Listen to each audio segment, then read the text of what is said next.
Assalamualaikum. Halo semuanya. Jumpa lagi bersama saya. Ada satu dialektika beberapa waktu belakangan tentang ada nggak sih Islamofobia di Indonesia. Ada yang mengatakan tidak ada. Itu mustahil untuk tidak ada. Islam itu mayoritas di Indonesia. Islamofobia ada nggak? Ada. Islamofobia itu ada. Tapi yang mana bagian yang Islamofobia? Yang itu satu tidak berdasar. Ketika dia tidak berdasar, tidak punya landasan ilmiah, tidak punya landasan akademik, itu Islamofobia. Kemudian menggunakan kosakata bahasa yang kasar, bicara kadrun, bicara misalnya kampret, ya, atau melakukan ya hal-hal yang irrational, ya, seperti misalnya berkenaan dengan melihat orang pakai niqab, pakai jilbab, pakai cadar, kemudian diolok-olok. Nah, itu adalah Islamofobia karena tidak ada landasan. Ya, melakukan penganggapan atau perspektif, persepsi tentang orang yang perempuan yang berjilbab, laki-laki yang berjanggut, atau terhadap orang yang sholat, terhadap ibadah, tradisi, ya, cara berpakaian yang Islami dan sebagainya. Itu adalah Islamofobia ketika ya diletakkan dalam ya situasi olok-olok misalnya, atau dalam situasi kebencian, menciptakan suatu kebencian, ajaran kebencian, ujaran kebencian. Itu terjadi.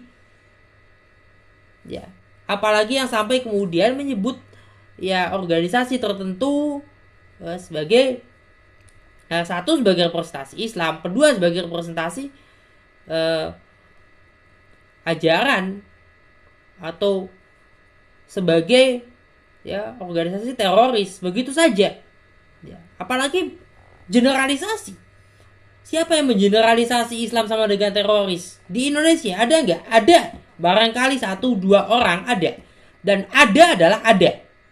Walaupun kita bilang cuma satu, ya, tapi tetap ada. Ada itu kan, satu itu ada. Ketika kita ya punya kertas kosong, kita kasih titik, ada titiknya nggak di atas kertas itu? Kan ada.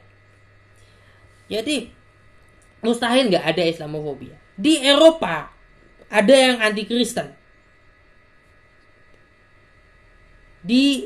Misalnya di Turki ada juga yang Islamofobik. Di Amerika Serikat juga ada yang anti Kristen. Di India ada yang anti Hindu. Dia nggak suka dengan Hindu. Padahal dia ada di India, masyarakatnya mayoritasnya Hindu. Lantas mau gimana? Orang, manusia, memiliki emosi atau temperamen atau sikap, attitude ya terhadap suatu tradisi budaya atau tradisi keagamaan, tradisi filsafat. Ya, sikap itu bisa negatif, bisa positif.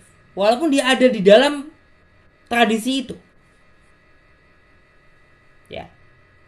Itu jelas. Walaupun dia ada di dalam tradisi itu.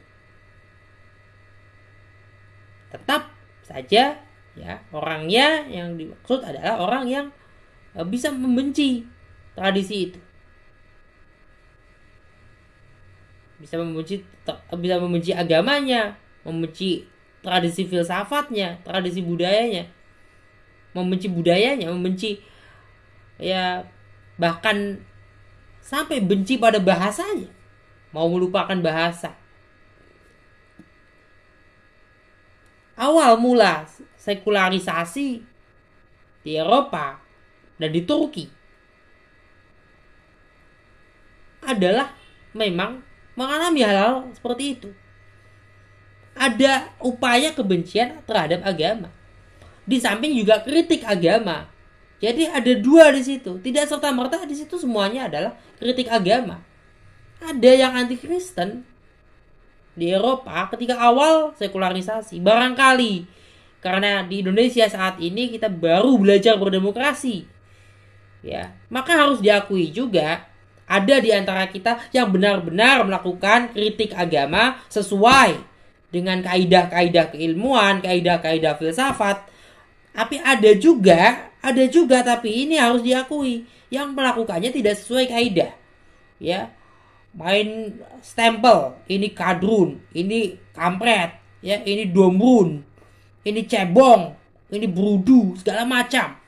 Apalagi balik lagi ke dalam masa-masa pemilu, ya, pilkada 2020, 2019, 2017 DKI, kemudian 2014 yang lalu masih kembali lagi ke urusan ya WOWI yang sejatinya itu cuman lelucon mereka, sandiwara mereka. Jadi kalau pertanyaannya ada nggak Islamofobia? Ada Islamofobia. Tapi tentunya tidak seperti yang kita bayangkan. Dan memang Islamofobia sama seperti gerakan-gerakan ya misalnya anti-Semitism atau misalnya orang yang anti Kristen, anti ajaran-ajaran tertentu yang lain ya. Orang yang rasis misalnya bicara ras, etnisitas ya. Orang membenci satu agama, satu etnisitas, satu kelompok masyarakat, satu tradisi budaya dan sebagainya, bahkan bahasa. Kebencian itu tidak pernah semenakutkan yang kita kira. Kalau pertanyaannya ada nggak Islamofobia? Ada. Tapi kalau pertanyaannya menakutkan, tidak semenakutkan itu.